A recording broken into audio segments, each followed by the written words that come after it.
Hey, welcome back to another episode of CX Riot Radio where we talk about customer experience and stuff, still in a hyper caffeinated state. I'm David. I'm the caffeinated CXO. I'm the host on CX Riot Radio, as always, as ever. So, today we have an exciting one for you. It's going to be a doozy. It's going to be a good one. So, before we get into it, I need you to run those numbers up.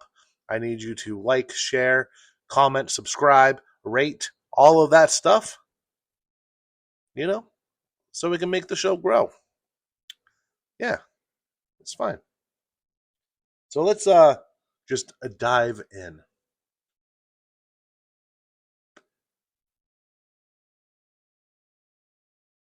Yeah. But I would be remiss. I would regret it fully if I didn't inform you that there are books, there's merch down on the link tree below. Yep, that's right. Link tree. Click that link, buy my stuff. It's okay. Or the books you can at least get for free. So there you go.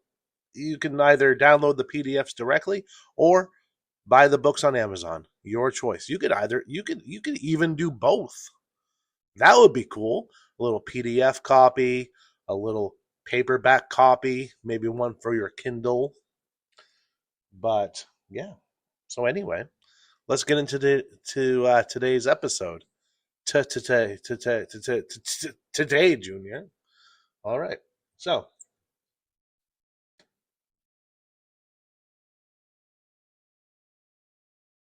it's 12:38 a.m.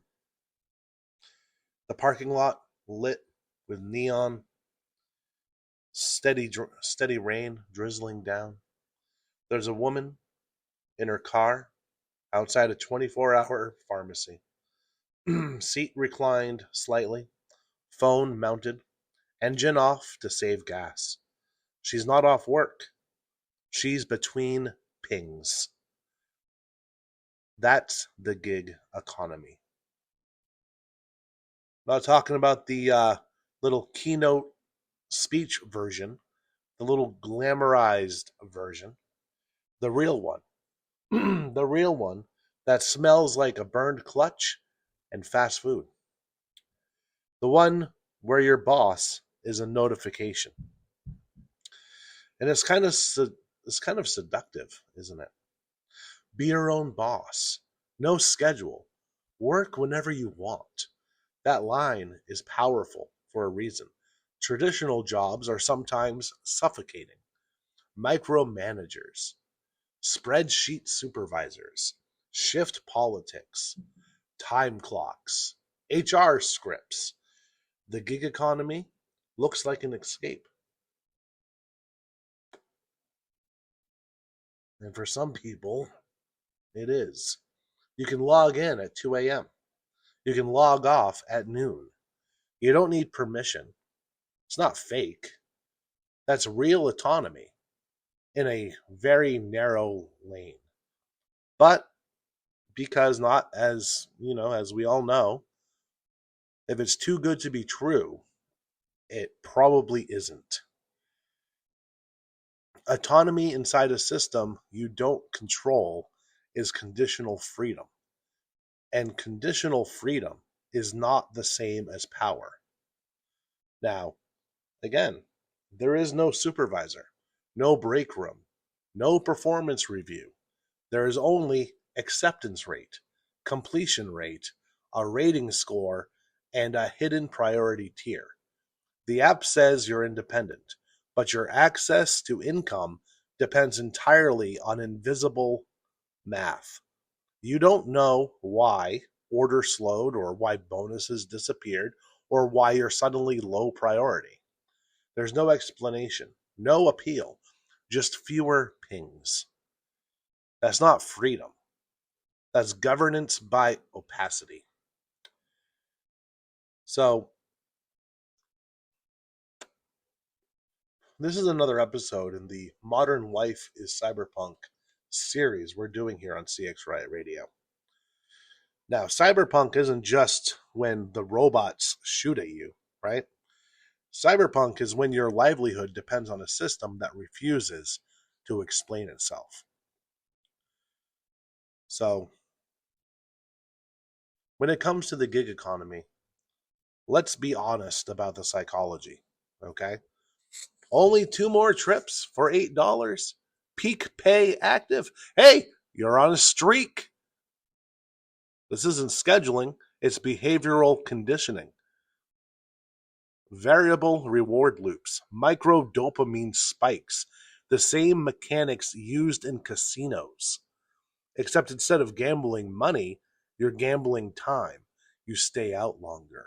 You chase the surge.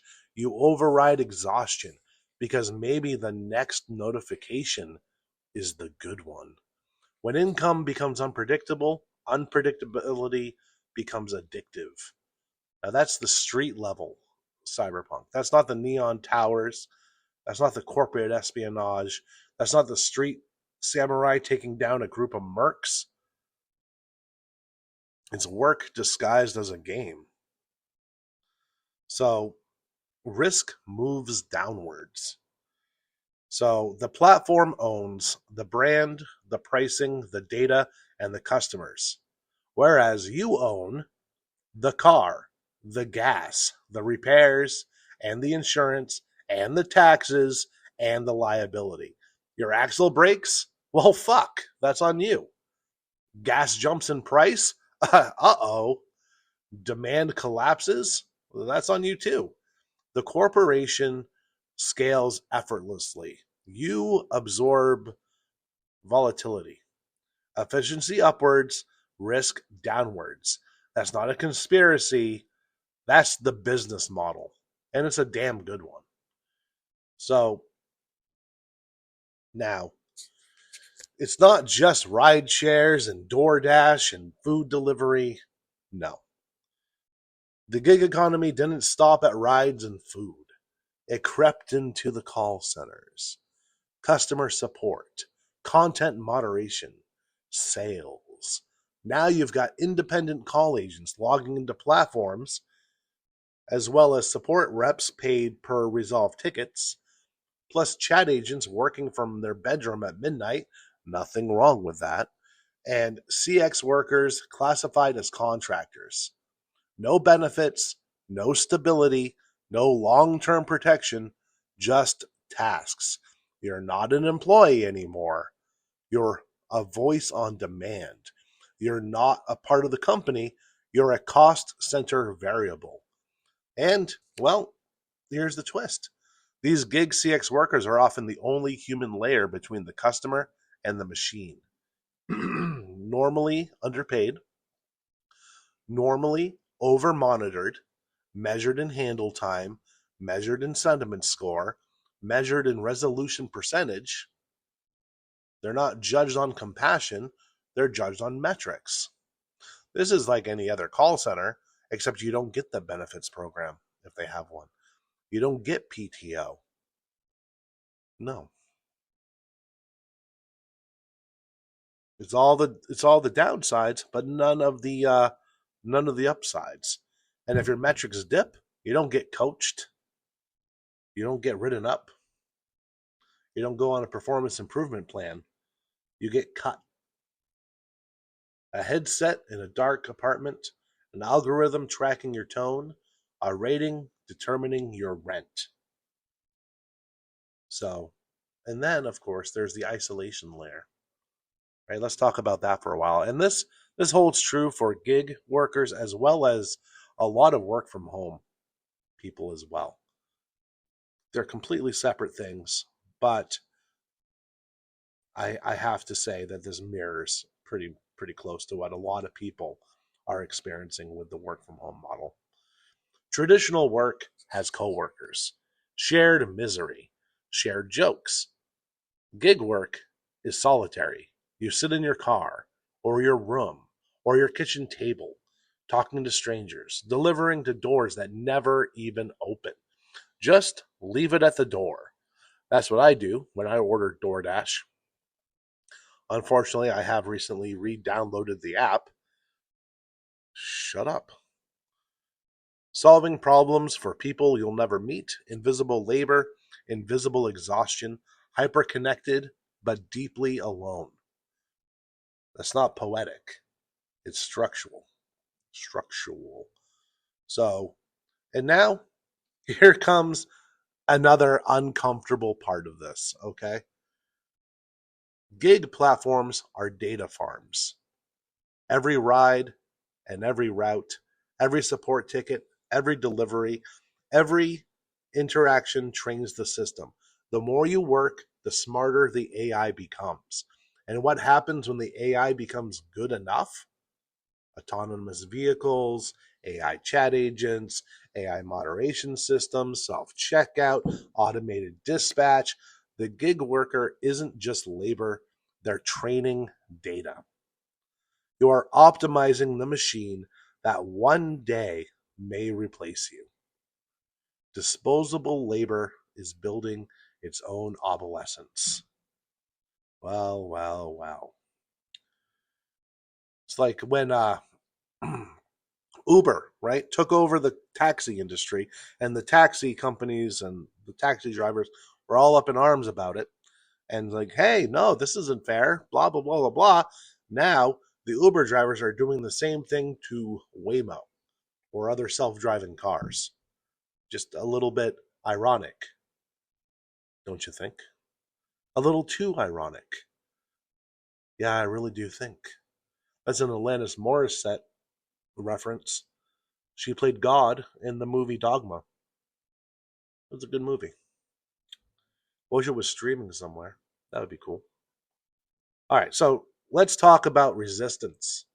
Gig workers have tried to organize, to unionize, to push back, to demand classification as employees, and what happens?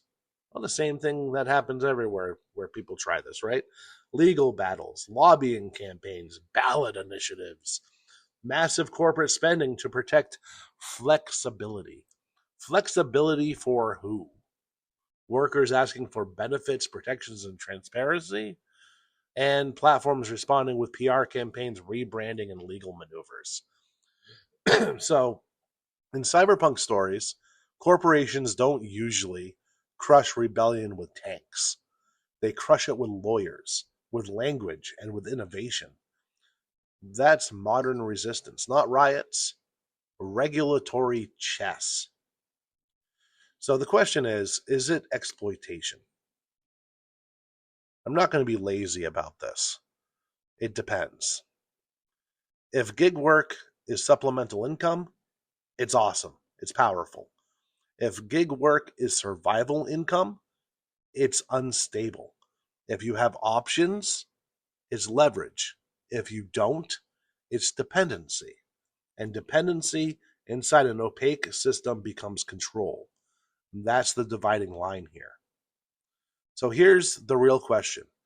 What happens when more industries adopt this model? When white collar work becomes task based, when healthcare shifts to contract networks, when education becomes micro tasks, when private security companies take over law enforcement, when everyone is rated, everyone is scored, everyone is algorithmically managed. English, you know? What happens when stable employment becomes rare? You don't have careers, you have accounts. You don't build tenure, you maintain your ratings like you're in a goddamn Black Mirror episode. You don't climb ladders, you refresh dashboards. High tech, low life. The epitome of the cyberpunk genre. So, unstable income creates hypervigilance. You check your phone constantly. You feel phantom vibrations. You can't relax because opportunity is always maybe. And maybe keeps your nervous system on edge. You are never fully off because the next ping, the next notification could change your night or not. That's not entrepreneurship. That's tethered existence. So back to that woman in the pharmacy parking lot. Phone at 12%. Battery pack dying. Waiting for the next ride. She's not lazy. She's not stupid. She's not failing. She's participating in a system that trades stability for immediacy, protection for flexibility, structure for speed. And for some people, that trade works 100%. For others, it doesn't. But don't confuse absence of a manager with absence of control.